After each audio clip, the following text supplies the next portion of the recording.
BGB ৬০ Sultanpur ব্যাটালিয়নের অধিনায়ক lieutenant colonel Mohammad Ziaur Rahman বলেছেন, জাতীয় নির্বাচনকে সামনে রেখে সীমান্ত এলাকায় অস্ত্র ও অপরাধ দমনে বিজিবি তৎপর রয়েছে। এছাড়াও তিনি আরও বলেছেন, সীমান্ত এলাকায় চোরাচালান রোধে বিজিবির অভিযান অব্যাহত থাকবে। এখন মানব পাচার একদমই নেই। যেসব চোরাচালান পণ্য সীমান্ত পেরিয়ে আসছে সেগুলো বিজিবির হাতে ধরা পড়ছে। ২৩ অক্টোবর বৃহস্পতিবার বিকেলে কুমিল্লার বুড়িচং উপজেলার শঙ্কুচাইল বিওপি ক্যাম্পে চোরাচালান জব্দের প্রেস বিজ্ঞপ্তিকালে তিনি এসব কথা বলেছেন। এ সময় শঙ্কুচাইল ক্যাম্প কমান্ডার আব্দুর রাজ্জাক উপস্থিত ছিলেন। লেফটেন্যান্ট কর্নেল মোহাম্মদ জিয়াউর রহমান এ সময় আরও বলেছেন, কুমিল্লা ও ব্রাহ্মণবাড়িয়ার ৪টি উপজেলার বিভিন্ন সীমান্ত এলাকা থেকে চলতি বছরের প্রথম ১০ মাসে ১১০ কোটি টাকার চোরাচালান পণ্য জব্দ করেছে বিজিবি ৬০ ব্যাটালিয়ন। এসব পণ্যের মধ্যে মাদক ছাড়াও শাড়ি, 3 পিস, মোবাইল ফোনের ডিসপ্লে, কসমেটিক্স, ওষুধ সহ নানা পণ্য রয়েছে। ব্রাহ্মণবাড়িয়ার সুলতানপুরে অবস্থিত বিজিবি ৬০ ব্যাটালিয়ন ব্রাহ্মণবাড়িয়ার আখাউড়া ও কসবা উপজেলা এবং কুমিল্লার ব্রাহ্মণপাড়া ও বুড়িচং উপজেলা সীমান্তের দায়িত্বে রয়েছে। চলতি ১০ মাসে এসব সীমান্ত থেকে ১৩০ জনকে আটক করা হয়েছে বলে জানিয়েছে বিজিবি। এদিকে বৃহস্পতিবার ভোরে কুমিল্লার সীমান্ত এলাকায় বিশেষ অভিযান পরিচালনা করে প্রায় ৫ কোটি ৭০ লাখ টাকা মূল্যের ভারতীয় পণ্য জব্দ করেছে বিজিবি। জেলার বুড়িচং উপজেলার সীমান্ত এলাকা থেকে এসব পণ্য উদ্ধার করা হয়। অভিযানে ১,১,৯১,হাজার টাকা মূল্যের ভারতীয় শাড়ি ও 3 পিস এবং ৪,৫০,৮০,০০০ টাকার ভারতীয় চশমা জব্দ করা হয়েছে। উদ্ধারকৃত সব মালামাল কুমিল্লা কাস্টমসে জমা দেওয়ার প্রক্রিয়াধীন রয়েছে। বিজিবি সীমান্তের নিরাপত্তা ও আস্থার প্রতীক, এটা আমাদের মহাপরিচালক মহোদয়ের উক্তি। আমাদের বর্ডার গার্ড বাংলাদেশের মহাপরিচালক মহোদয়ের এই উক্তিকে ধারণ করে এবং সামনে রেখে আমাদের বিজিবির প্রতিটি সদস্য নিরলস পরিশ্রম করে যাচ্ছে সীমান্ত এলাকায়। এর ফলশ্রুতিতে আপনারা জানেন যে আজকেও আমাদের একটা বিওপি থেকে প্রায় ৬ কোটি টাকার উপরে ভারতীয় অবৈধ পণ্য, যার আনুমানিক মূল্য ৬ কোটি টাকা উদ্ধার হয়েছে।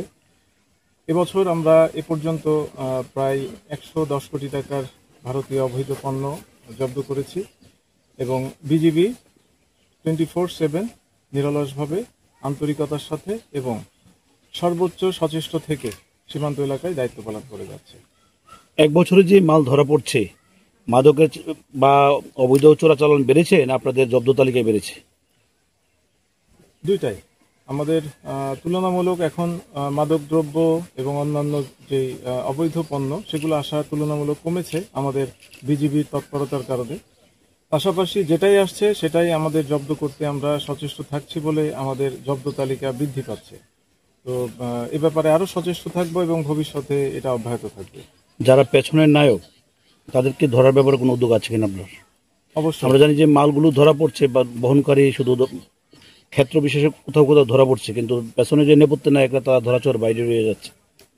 আপনারা জানেন যে আমরা যখন এই মাদকদ্রব্য বা অন্যান্য অবৈধ পণ্য জব্দ করি, আমাদের এই পর্যন্ত প্রায় ১৩০ জনের উপরে আছে যাদেরকে আমরা মাদকদ্রব্যের সাথে এবং অন্যান্য দ্রব্যের সাথে ধরে আইন শৃঙ্খলা রক্ষাকারী বাহিনীর কাছে সোপর্দ করেছি এবং এরকম ৭৫ জনের বিরুদ্ধে আমরা মামলাও দায়ের করেছি যাদের এটার পেছনে হাত ছিল বলে আমরা তাদের কাছ থেকে তথ্য পেয়েছি।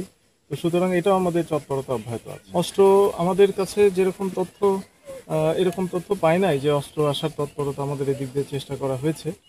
বাট বিভিন্ন সময় শুনেছি যে বিভিন্ন মাল বা বিভিন্ন দ্রব্যের মাধ্যমে পাঠানোর একটা অপচেষ্টা।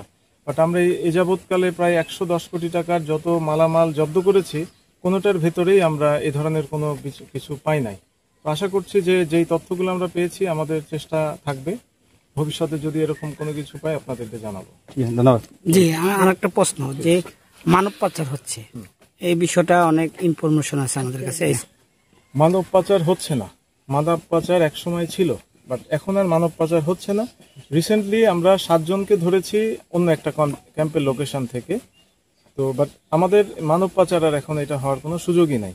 আমাদের বর্ডারে যেভাবে বিজিবির তৎপরতা আছে, কোনোভাবেই এই মানব পাচার হওয়ার সুযোগ নাই। পাশাপাশি মানব পাচারের সাথে যারা জড়িত ছিল এদের নামে অনেকগুলা কেস আছে এবং সেই কেসগুলোকে আমরা আইন শৃঙ্খলা রক্ষাকারী বাহিনীর মাধ্যমে স্পেশালি দেখার জন্য তাদেরকে যেন এলাকায় ঢুকে এই ধরনের কাজ না করতে পারে সেটার জন্য আমাদের চেষ্টা অব্যাহত আছে। সীমান্ত এলাকাতেই ধরা পড়েছে একটা বিওপির নির্দিষ্ট সীমান্ত এলাকা দিয়ে, এবং এটা আজকে ভোরবেলা এটা জব্দ করা হয়েছে। আপনারা জানেন যে এটা মিরপুর নামে একটা জায়গা আছে আমাদের মঈনপুর এবং শঙ্করচাইলের মাঝামাঝি একটা জায়গা, সেখানে ধরা পড়েছে। কি কি পণ্য আছে এর ভেতরে? শাড়ি কাপড় আছে, সালোয়ার কামিজ আছে, তারপরে চশমা আছে, উন্নত মানের সানগ্লাস আছে।